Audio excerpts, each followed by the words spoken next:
Karena ketakutan tadi kan kuncinya ada di pikiran, kemudian sumbernya ilmu yang setengah-setengah.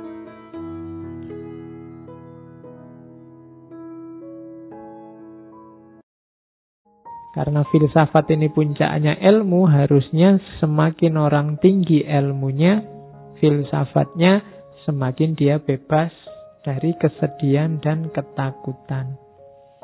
Filsafat juga nanti di penjelasannya Epictetus bisa menunjukkan mana ketakutan-ketakutan yang alamiah dan mana yang ketakutan yang tidak alami. Oke. Rumusnya apa katanya Epictetus? Itu yang kalimat setelahnya bahasa Inggris itu, kapanpun aku melihat orang menderita karena ketakutan, karena nervous, aku berpikir kira-kira apa yang dia inginkan kok sampai dia menderita. Penderitaan itu muncul dari mana? If he had not said, andai saja dia tidak menetapkan tujuannya pada hal-hal yang tidak terkontrol oleh dirinya, maka ketakutannya, kegugupannya akan lenyap. Jadi ketakutan itu, nervous itu muncul karena kita targetnya terlalu jauh. Katanya Epictetus. Terus, we suffer more in imagination than we do in reality. Katanya Epictetus, penderitaan kita itu banyak karena imajinasi, bukan realitas. Bayangan pikiranmu saja. Ketakutan-ketakutanmu itu hanya bayangan yang ada di kepalamu. Oke, kalau ini Heidegger. Heidegger banyak pakai istilah-istilah, saya ambil beberapa untuk menjelaskan ketakutan eksistensialnya Heidegger. Jadi yang pertama, hidup ini kan kalau pakai istilahnya Heidegger faktisitas. Faktisitas itu kita selalu terlempar dalam fakta. Enak-enak kamu berangkat mau ngaji, tiba-tiba hujan, terlempar dalam fakta hujan. Pinginmu sih lahir jadi anaknya menteri apa presiden, kok ya lahirnya di desa, bapakmu cuma tani, itu kan terlempar dalam fakta. Mau mesti kuliah di universitas elit, universitas negeri yang fakultas-fakultas kedokteran apa-apa, kok ya meleset masuknya UIN fakultas. Nah ya, kita kan kamu terlempar dengan fakta itu. Wah, kok ujuk-ujuk begini, kok ujuk-ujuk begitu hidup ini, gitu loh. Itu namanya faktisitas. Jadi kamu berhadapan dengan realitas yang tidak kamu pilih. Jadi namanya Geworfensein. Keberadaan manusia yang tahu-tahu terlempar. Ini kan menimbulkan namanya kecemasan. Waduh, nanti aku terlempar apa lagi ya? Yang aku alami ini harus menyikapinya gimana? Dan kecemasan ini muncul lebih besar lagi jadi angst. Angst itu kecemasan eksistensial. Waduh, realitasku ganti terus. Aku masuk situasi yang tidak kubayangkan terus. Apa yang harus aku lakukan ya? Ini harus segera melakukan sesuatu. Kenapa? Karena hidupku ini terbatas. Ada batas namanya mati. Kalau aku diam saja, mengalir saja, ikut kiri kanan, kalau ke utara, ke selatan, aku ndak eksis jadi diriku. Betapa emannya, betapa sayangnya, wong hidupku ini terbatas. Kok aku ndak menikmati hidupku, hanya hanyut saja. Itu angst. Jadi kegelisahan eksistensial. Padahal kita itu hidup selangkah demi selangkah mendekati kematian. Oleh karena itu apa? Ayo dirancang hidup yang eksis. Kita jadi diri kita sendiri. Orang yang eksis jadi dirinya sendiri, itulah nanti namanya Dasein kalau di Heidegger. Apa yang kamu inginkan, apa yang kamu rancang, kamu cita-citakan, wujudkan itu olehmu sendiri sebagai manusia. Mandiri, tidak hanya karena ikut-ikutan. Itulah Dasein. Lawannya Dasein itu Dasman. Dasman itu orang yang hanyut oleh fakta di sekelilingnya. Dasein itu angeli ananging ora keli. Tapi Dasman itu orang yang keli. Orang yang tenggelam. Masyarakat ke utara, dia ke utara. Masyarakat ke selatan, dia ke selatan. Dia tidak tahu siapa dirinya, jati dirinya seperti apa yang harus dia lakukan. Orang ini katanya Heidegger orang yang sangat malang. Kenapa? Karena hidup kita ini sebentar lagi mati. Kamu tidak dikenal oleh sejarah. Lahir tidak dikenal, hidup tidak dikenal, apalagi matinya. Maka eksislah. Jadi dasar eksistensinya apa? Ketakutan. Namanya ketakutan eksistensial. Nanti kalau aku tidak eksis, sebentar lagi mati loh. Dan mati itu kan tidak bisa dipatok. Saya masih muda Pak, bisa 40-50 tahun lagi katanya siapa. Maka eksislah detik per detik hidupmu. Kalau ingin kopi 2 gelas, ya berusahalah untuk dapat kopi 2 gelas. Kalau ingin 3 gelas, 3 gelas. Kalau masih ada loh ya. Keinginanmu sendiri. Tidak mentang-mentang semuanya 1 gelas, oh berarti saya juga harus ikut 1 gelas. Loh kalau kamu pinginnya 2 gelas dan memungkinkan 2 gelas, ambil 2 gelas. Yang lain memang kuatnya 1 gelas. Kalau kamu kan tidak. Kamu kan besar wadahnya misalnya. Nah itu namanya eksis, jadi dirimu sendiri. Dasarnya apa? Ketakutan. Orang yang tidak takut ya tidak bisa. Maka tadi takut mati ada gunanya. Membuat kita eksis. Ada lagi yang berteori tentang ketakutan, Thomas Hobbes. Dulu saya pernah ada sesi tentang Leviathan. Thomas Hobbes itu yang punya asumsi manusia itu dasarnya jahat. Dasarnya rusak-rusakan. Jadi orang itu kalau dibiarkan misalnya ya sekarang sudah ada deklarasi agama bubar, negara bubar, apa-apa bubar. Detik ini juga dunia rusak, kiamat wis. Kamu sak kewarmu dhewe arep ngapain aja ngelar rusak. Jangan kan gitu, ada chaos dikit aja kan, ada yang menjarah, ada yang ngambil miliknya orang, ada. Karena katanya Thomas Hobbes, dasarnya manusia itu jahat. Kalau tidak diatur, tidak ditata, isinya mesti sakarepe dhewe terus menang-menangan semua nyari enaknya sendiri, termasuk memangsa yang lain. Makanya ada istilah homo homini lupus. Manusia memangsa manusia yang lain. Kenapa? Dasarnya manusia itu jahat. Akhirnya apa? Orang hidup itu dengan ketakutan dijahati orang lain. Jangan-jangan temanku ini mau nyinggung aku nih, mau ngerusak aku nih, mau ganggu aku nih, kan gitu. Mengganggu kenyamananku, keamananku, kan gitu. Nah, akhirnya apa? Orang bikin kontrak.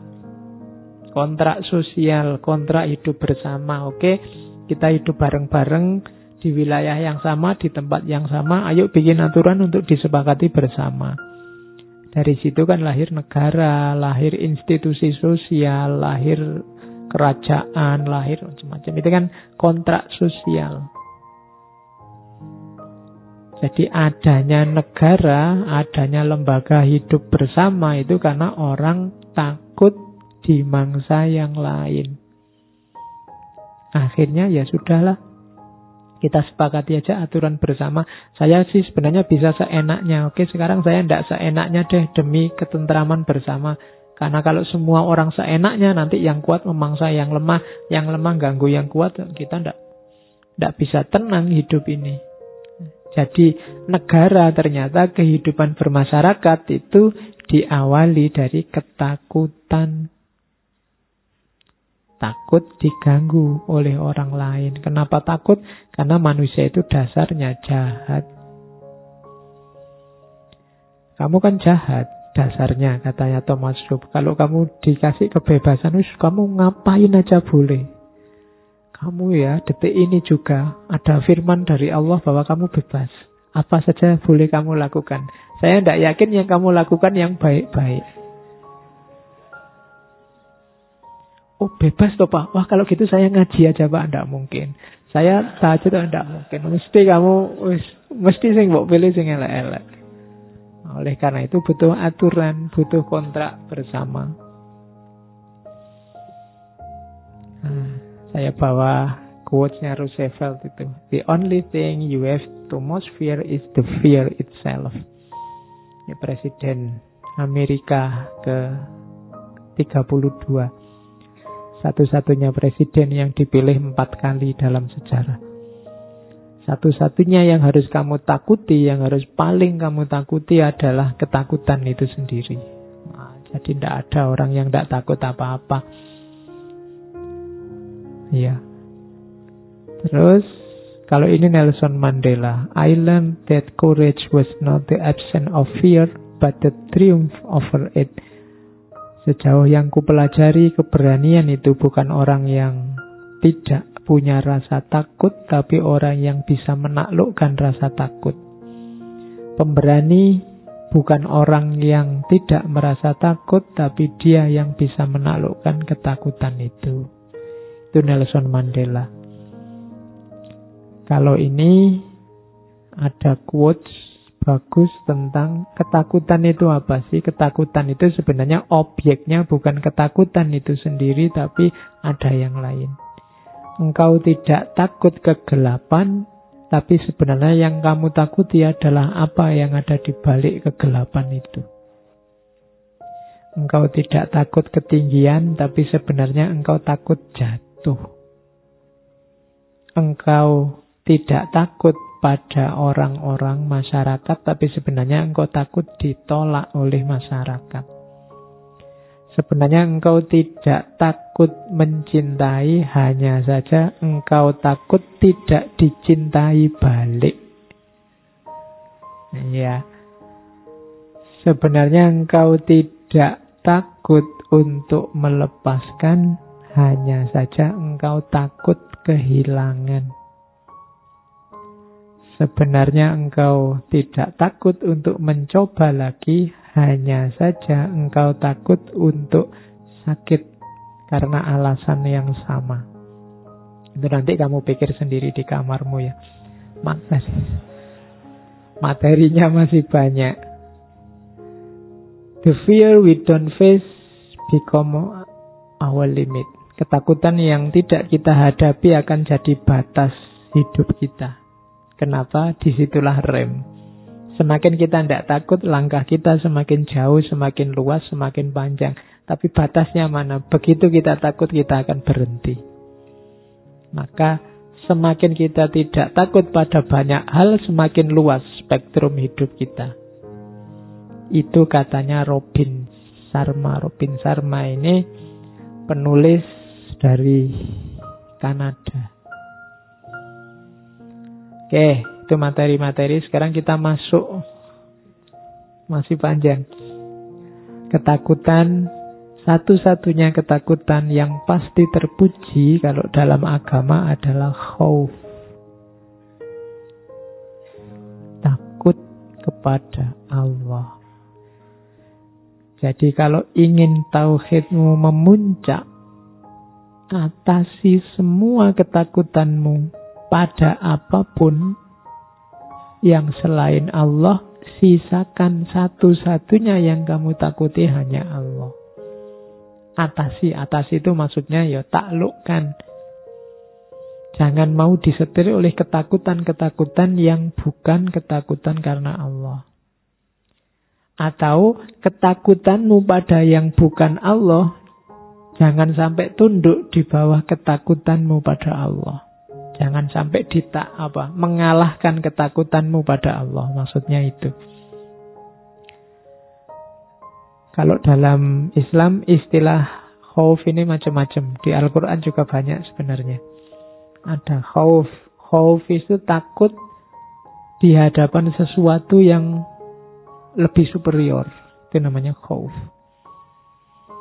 Ada istilah wajal. Wajal ini gejalanya. Kamu gemeteran, kamu gentar di hadapan sesuatu yang lebih superior. Itu wajal. Makanya ada ayat yang Idza dzukirat, ketika disebut nama Allah, wajilat qulubuhum, hatinya gentar. Begitu dengar kata Allah, hatinya gentar. Nah, ini ada rumusnya sebenarnya, kapan-kapan kita bahas itu ya. Tapi saya tidak yakin hatimu kaget dan gentar begitu ada orang menyebut nama Allah. Ya, kalau ada orang teriak takbir Allahu Akbar, kamu lari. Bukan gentar sama Allahnya, tapi gentar sama yang teriak. Jadi cirinya orang mukmin yang sejati itu kalau mendengar nama Allah, hatinya tergetar gentar, merasa diri kecil, merasa diri tidak berdaya, lemah. Makanya wajilat qulubuhum. Orang di hadapan yang superior, di hadapan Allah khauf, manifestasinya wajal, bentuknya nanti khosyah. Khosyah itu takut yang sangat besar. Jadi saking takutnya kemudian kamu bergantung pada yang kamu takuti. Makanya kalau ada sesuatu yang selain Allah yang sangat kamu takuti, dia punya potensi untuk menandingi Allah. Taklukkan ketakutanmu itu. Jadi itu takut yang sangat dalam sampai membuatmu tergantung, itu namanya khosyah. Tidak boleh kamu tergantung pada apapun selain pada Allah. Ada lagi rohbah. Rohbah itu biasanya gandengannya rohbah. Satu pakai ghin, satu pakai hak. Kalau rohbah itu takut yang kamu ingin lari saja, menghindar dari yang ditakuti. Kalau rohbah itu lawannya takut yang menghindar, ingin selalu mendekat. Orang kalau roja itu biasanya gandengannya rohbah, ingin ketemu terus, ingin dekat terus. Tapi kalau rohbah ini ingin lari. Cuma maksudnya rohbah kalau dalam khauf pada Allah ini lari dari yang selain Allah menuju Allah saja, itu namanya rohbah. Nanti ada juga haibah. Haibah ini gentar.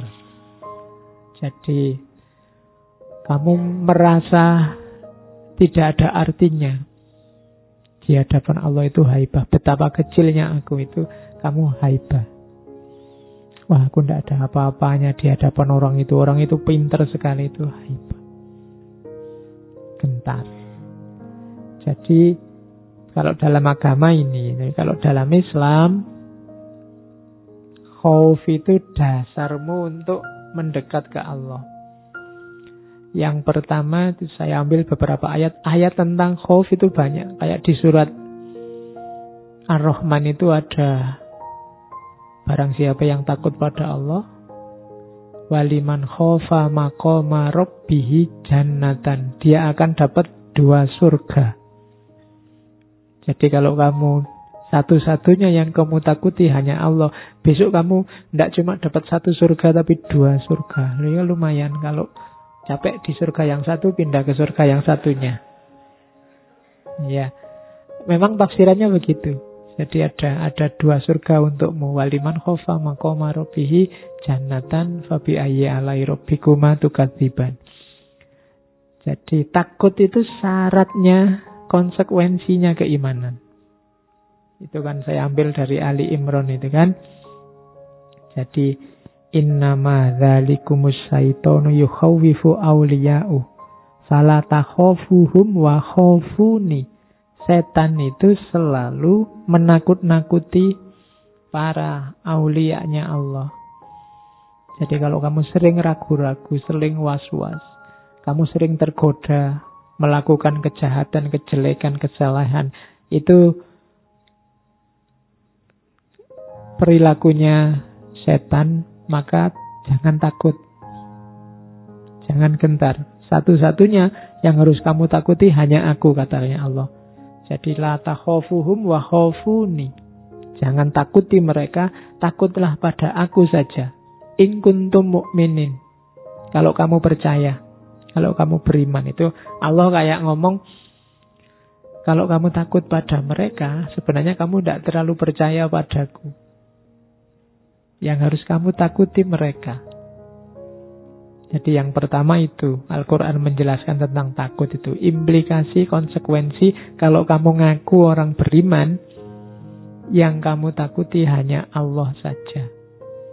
Apa ndak boleh Pak takut ke yang lain? Kan wajar Pak takut ke yang lain. Ya, cuma takut ke yang lain itu ndak boleh nabrak takutmu pada Allah. Takut sama manusia sampai kamu ndak sholat, itu namanya kamu ndak takut Allah, takut sama manusia. Nah ini ketakutan yang nabrak takutmu pada Allah itu yang ndak boleh. Terus innama yahsyallahu min ibadihil ulama, ini kalian sudah hafal. Yang khosyah, yang tadi takut serius mendalam pada Allah, itu hanya para ulama, hanya orang-orang yang punya ilmu. Orang yang ngerti, orang yang sadar dirinya pinter, punya keilmuan sehingga dia makrifat tentang kehidupan ini, pasti dia takut sama Allah. Yang masih berani sama Allah, biasanya ilmunya kurang. Masih harus belajar lagi. Terus, implikasinya apa? Takut pada Allah itu berarti berani menghadapi semua yang selain Allah. Fala tahsyawul ladina fala tahsyawun nasa wahsyawuni. Jadi jangan kamu takuti manusia siapapun dia, takutlah hanya padaku saja, itu maunya Allah. Terus ketakutan itu bisa jadi kontrol dari perilaku jelek. Kalau ini dari kisahnya Qabil sama Habil itu kan, lain basatta ilayya yadaka litaktulani ma'ana bibasitiya dia ilaika. Itu kan waktu Qabil mau bunuh Habil, kalau engkau ulurkan tanganmu untuk membunuhku, aku tidak akan melakukan hal serupa. Aku tidak akan mengulurkan tanganku untuk membunuhmu. Kenapa tidak begitu? Inni akhafullaha rabbal alamin, karena aku takut pada Allah. Jadi kalau engkau mau menyakitiku, aku tidak akan menyakitimu. Tidak akan balas menyakitimu. Kenapa? Aku takut pada Allah. Kalau engkau memakiku, aku tidak akan balas maki-maki kamu. Kenapa? Aku takut pada Allah. Itu pelajarannya ayat ini. Jadi umat Islam tidak dilatih untuk membalas kejelekan dengan kejelekan. Kalau masih takut sama Allah. Oh Pak, dia duluan Pak, bohong. Kan berarti sah saya. Bohong juga enggak. Dia duluan maki-maki ya Pak. Kalau enggak dimaki-maki balik, kalah nanti kita. Oh, enggak. Jangan melakukan yang jelek.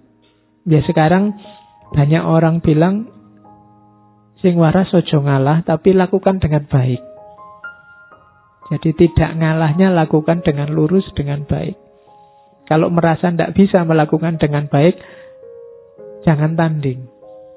Kenapa? Nanti jangan-jangan kamu nabrak pagar-pagarnya Allah. Rumus kita pokoknya kalau ada yang jelek, perbuatan jelek apapun, ingat-ingat kalimat itu. Inni akhafullaha rabbal alamin. Sesungguhnya aku takut sama Allah. Pelihara baik-baik kalimat ini dalam dirimu. Dan barang siapa takut, dia akan dapat banyak pelajaran. Ya kan? Kalian yang baca surahnya Allah itu kan, saya dzakkaru mayyahsha. Akan dapat banyak pelajaran orang yang takut pada Allah maksudnya. Itu rumus-rumus khauf dari agama. Kalau ini Ghazali. Karakternya khauf itu ada yang tobi'ah, wahmiyah, ibadah, syirik, maksiat. Tobi'ah itu alami, yang tadi yang manusiawi tadi boleh. Yang sehat, yang rasional itu tobi'ah.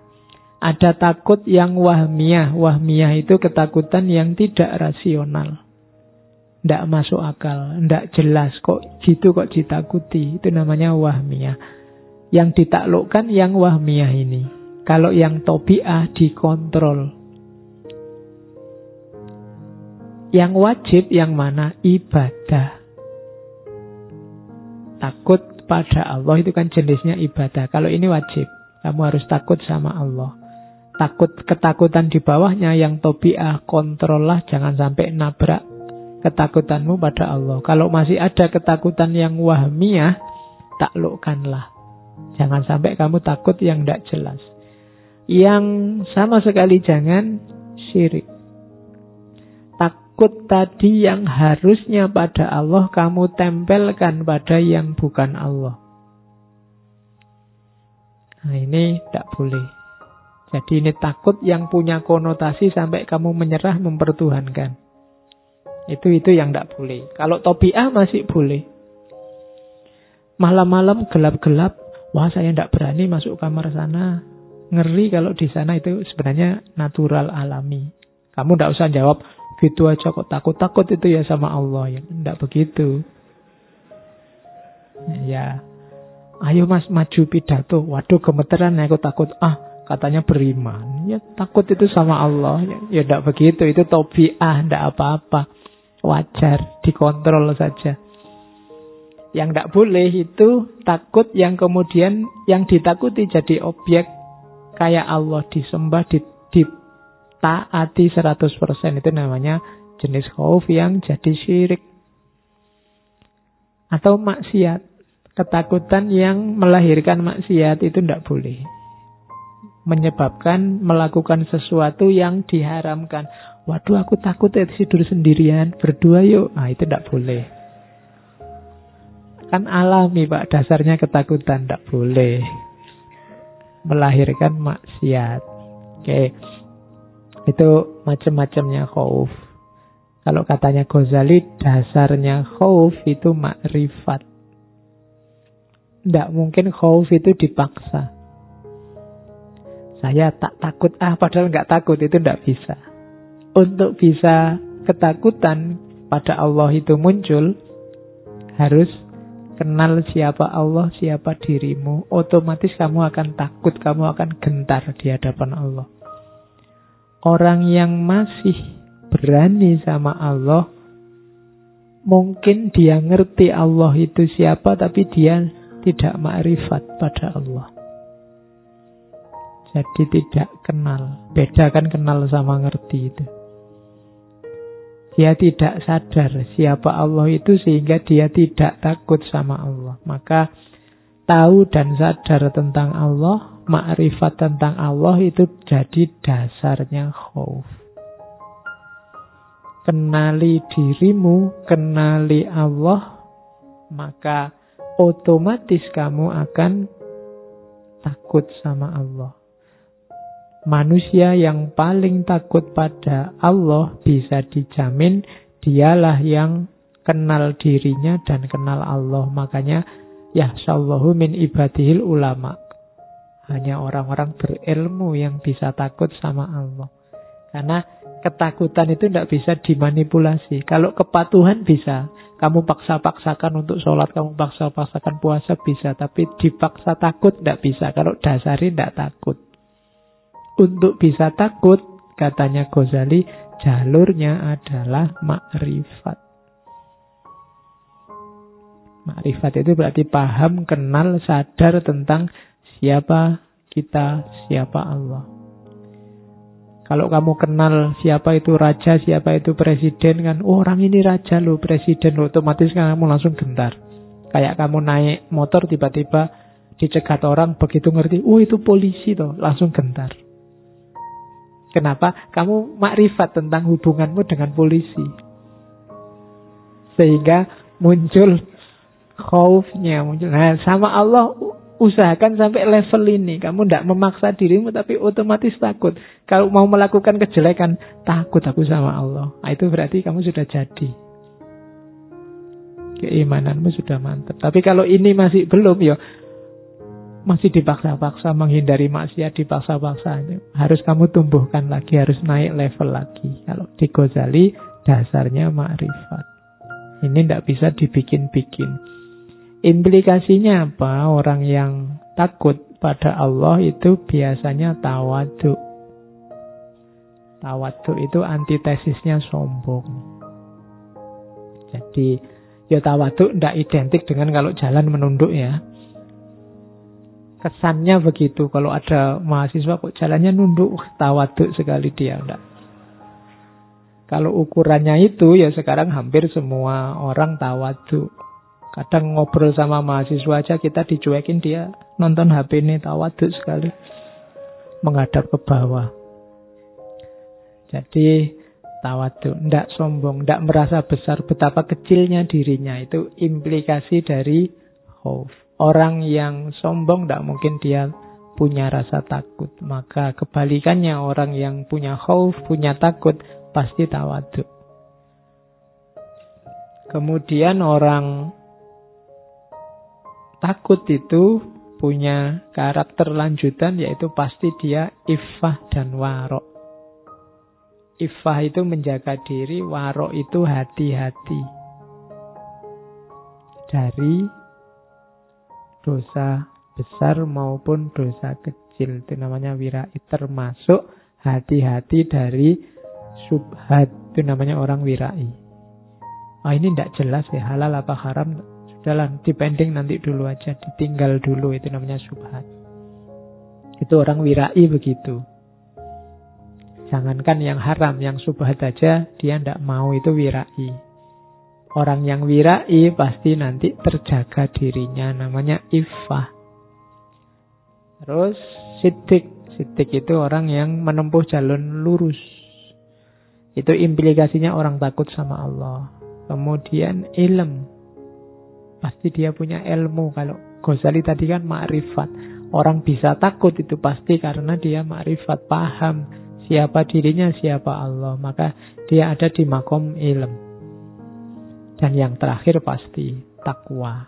Kadang-kadang bahkan takwa ini didefinisikan takut kepada Allah. Karena memang dekat. Orang yang takut pasti takwa. Jadi itu implikasinya. Kalau ingin tahu orang ini takut enggak sih sama Allah, coba cek parameter-parameter itu. Yang bisa kalian lihat itunya. Dia tawaduk apa enggak? Terjaga apa tidak? Kemudian lurus apa tidak orangnya? Kemudian berilmu apa tidak? Dan takwa apa tidak? Itu ukuran-ukuran seorang yang takut. Kalau masih tidak